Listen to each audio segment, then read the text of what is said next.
Hello all, welcome back to my channel. మనుష్యుల చరిత్రలోనే అతిపెద్ద రహస్యం, ఏలియన్స్ నిజంగా భూమిపై దశాబ్దాల నుంచి ఉన్నారా?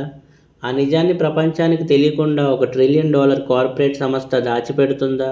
ఈ ఇంట్రెస్టింగ్ కాన్సెప్ట్తో స్టీవెన్ స్పిల్బర్గ్ తీసిన science fiction thriller disclosure day.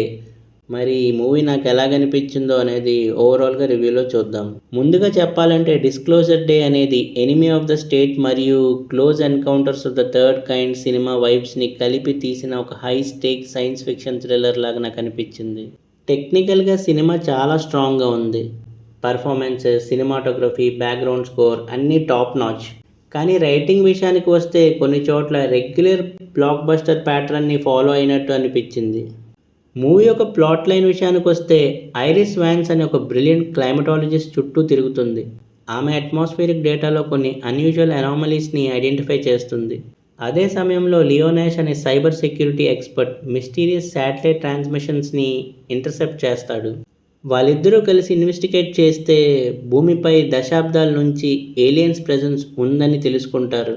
కానీ ఈ నిజాన్ని ప్రపంచానికి తెలియకుండా వారడాక్స్ అనే పవర్ఫుల్ కార్పొరేట్ ఆర్గనైజేషన్ వాళ్ళని టార్గెట్ చేస్తుంది. అక్కడ నుంచి మొదలవుతుంది ఒక థ్రిల్లింగ్ చేజ్.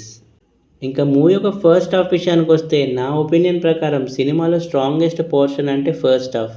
స్పిల్బర్గ్ ముందుగా క్యారెక్టర్స్ని ఎస్టాబ్లిష్ చేసి స్లోగా మిస్టరీని బిల్డ్ చేస్తాడు. వారడాక్ సర్వైలెన్స్ యాక్టివ్ అయ్యాక సినిమా కంప్లీట్గా వేరే లెవెల్కి వెళ్తుంది. ముఖ్యంగా స్మార్ట్ హోటల్ ఎస్కేప్ సీక్వెన్స్ అయితే చాలా టెన్షన్ క్రియేట్ చేస్తుంది. ఏఐ ట్రాకింగ్ నుంచి తప్పించుకోవాలని మన క్యారెక్టర్స్ ఓల్డ్ 1990s అనలాగ్ టెక్నాలజీని యూజ్ చేయడం అనే కాన్సెప్ట్ చాలా ఇంట్రెస్టింగ్గా ఉంటుంది. ఈ మూవీ యొక్క సెకండ్ హాఫ్కి వచ్చేసరికి మిస్టరీ కంటే యాక్షన్ ఎక్కువైపోయింది. ట్రైన్ చేజెస్, హైడౌట్స్, మిషన్స్తో సినిమా ఫుల్ స్పీడ్లో నడుస్తుంది. కానీ కొన్ని చోట్ల స్క్రీన్ ప్లే కొంచెం రష్ అయిందని అనిపిస్తుంది. ఏలియన్ లైఫ్ గురించి ఇంకా డీప్ ఫిలాసఫికల్ క్వశ్చన్స్ ఎక్స్ప్లోర్ చేసి ఉంటే ఇంపాక్ట్ ఇంకా పెరిగేది. క్లైమాక్స్లో వచ్చే sudden cut to black ending మాత్రం ఆడియన్స్ని డివైడ్ చేసే అవకాశం ఉంది. ఇంకా performances wise Emily Blunt performance అయితే సినిమాకి ఎమోషనల్ బ్యాక్ బోన్ లాగా ఉంది. ఆమె ఒక రెగ్యులర్ యాక్షన్ హీరోయిన్ లాగా కాకుండా నిజం కోసం పోరాడే సైంటిస్ట్ రోల్లో చాలా న్యాచురల్గా చేసింది. అలాగే జాష్ ఓ కార్నర్ క్యారెక్టర్ సినిమాకి మంచి ఎనర్జీని తీసుకొస్తుంది. అలాంటి కెమిస్ట్రీ ఎమిలీ బ్లంట్తో చాలా న్యాచురల్గా అనిపిస్తుంది.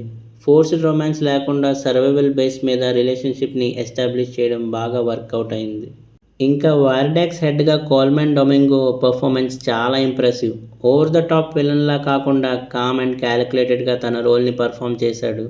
కోలిన్ ఫిర్త్ క్యారెక్టర్లో ఉన్న మోరల్ డెలిమా ఆడియన్స్ని లాస్ట్ వరకు గెస్సింగ్ మోడ్లోనే ఉంచుతుంది. ఇంకా డైరెక్షన్ స్టీవెన్ స్పిల్బర్గ్ గురించి కొత్తగా చెప్పాల్సిన అవసరం లేదు. లార్జ్ స్కేల్ సీన్స్ అయినా, ఎమోషనల్ మూమెంట్స్ అయినా, సస్పెన్స్ క్రియేట్ చేయడమైనా ఆయన మార్క్ డైరెక్షన్ సినిమా మొత్తం కనిపిస్తుంది. సినిమాటోగ్రఫీ అయితే సినిమాకు ఒక యూనిక్ ఐడెంటిటీని తీసుకొచ్చాయి. బీజిఎం స్కోర్ చాలా ఎఫెక్టివ్గా ఉంది. సౌండ్ డిజైన్ గురించి స్పెషల్గా మెన్షన్ చేయాలి. ముఖ్యంగా వారడాక్స్ ట్రాకర్స్ యూజ్ చేసినప్పుడు ఫ్రీక్వెన్సీ వెపన్ సీక్వెన్స్లో సౌండ్ మిక్సింగ్ ఎక్స్ట్రాడినరీగా అనిపించింది. ఈ సినిమాలో నాకు బాగా నచ్చిన point villain concept. Usually alien మూవీస్లో ఏలియన్స్ లేకపోతే మిలిటరీ వాళ్ళు విలన్స్గా ఉంటారు. కానీ ఇక్కడ ఒక కార్పొరేట్ మోనోపోలీని విలన్గా చూపించడం ఫ్రెష్గా అనిపించింది. అలాగే అనలాగ్ వర్సెస్ డిజిటల్ కాన్సెప్ట్ కూడా చాలా ఇంట్రెస్టింగ్గా ఉంటుంది. ఈ మూవీ యొక్క పాజిటివ్స్ విషయానికి వస్తే, strong performances, Steven Spielberg direction, out standing cinematography, first హాఫ్లో ఉండే ఆ mystery and suspense, background score and sound design, corporate conspiracy angle. And ఇంక ఈ మూవీ యొక్క నెగటివ్స్ విషయానికి వస్తే, సెకండ్ హాఫ్లో మిస్టరీ తగ్గిపోవడం అండ్ కొన్ని ప్రిడిక్టబుల్ మూమెంట్స్, అలాగే క్లైమాక్స్ ఎండింగ్ అందరికీ కనెక్ట్ అవ్వకపోవచ్చు. ఓవరాల్గా డిస్క్లోజర్ డే అనేది టెక్నికలీ బ్రిలియంట్గా ఉన్న ఒక engaging science fiction thriller. First half ఎక్సెప్షనల్గా ఉండగా, సెకండ్ హాఫ్లో కొన్ని ఫ్లాస్ ఉన్నా కూడా స్టీవెన్ స్పిల్బర్గ్ మ్యాజిక్, పర్ఫార్మెన్స్ మరియు టెక్నికల్ బ్రిలియన్స్ వల్ల సినిమా చాలా ఎంజాయబుల్ ఎక్స్పీరియన్స్గా నిలుస్తుంది. సైన్స్ ఫిక్షన్ ఫ్యాన్స్కి మాత్రం ఇది ఖచ్చితంగా మిస్ అవ్వకండి. సో ఈ మూవీ చూసాక మీకు ఎలా కనిపించిందో కింద కామెంట్స్లో మెన్షన్ చేయండి. వీడియో నచ్చితే లైక్ చేయండి, ఛానల్ని సబ్స్క్రైబ్ చేసుకోండి. మళ్ళీ నెక్స్ట్ వీడియోలో కలుద్దాం. Thank you for watching.